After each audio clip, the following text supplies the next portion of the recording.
April Fools! As you all know, today is the only day of the year where it's socially acceptable to be an absolute a-hole of a human being. So I thought what better way to celebrate than talking about this holiday's very icon and the Bamboo Forest resident prankster, Inaba Tewi. Tewi first appeared as a mid-boss in the 5th stage of Touhou 8 Imperishable Night.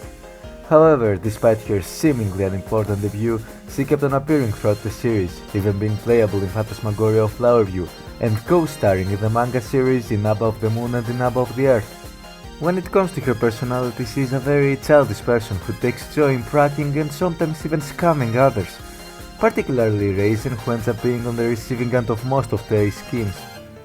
Nonetheless, she is also a very caring person, at least when it comes to her fellow Earth Rabbits, since she actively strives to do the best she can for them.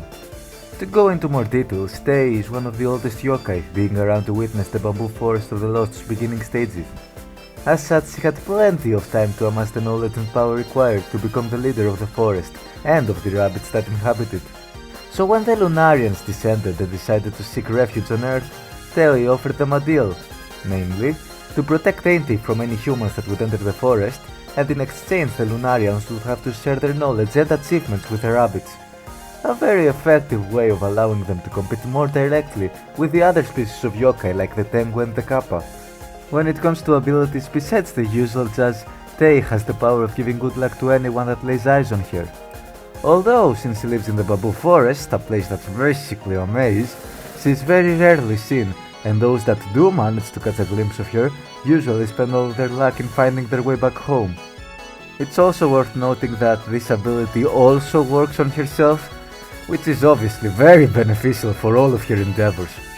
Relationship-wise, we've already established her partnership and servitude to the Ainty crew, but her relationship with one of them in particular deserves its own section. That of course being Raisin Udongin Inaba, her boss. Well, I say that, but she's mostly her caretaker, since he usually ends up just looking after her while having basically no authority at all. And lastly, as previously mentioned, there's her control over all the Earth Rabbits, who show undying respect and loyalty to her. Fun fact, she also knows each and every rabbit in Gensokyo personally. Why did I feel the need to point that out? I don't know, but do with that information what you will. Tewi is generally considered to be a fan favorite character for her absolute memer energy. And she's not just any plain old memer, she's a dank memer whose chaotic energy can't even fit in an alignment chart. So no wonder she keeps appearing in fanwork so often. With all that said, what do you think about Tewi? Well, if you enjoy this sort of content, then don't forget to leave a comment telling me which character you'd like to see next in the series, like the video and subscribe for more Touhou content in the future. Have a good one!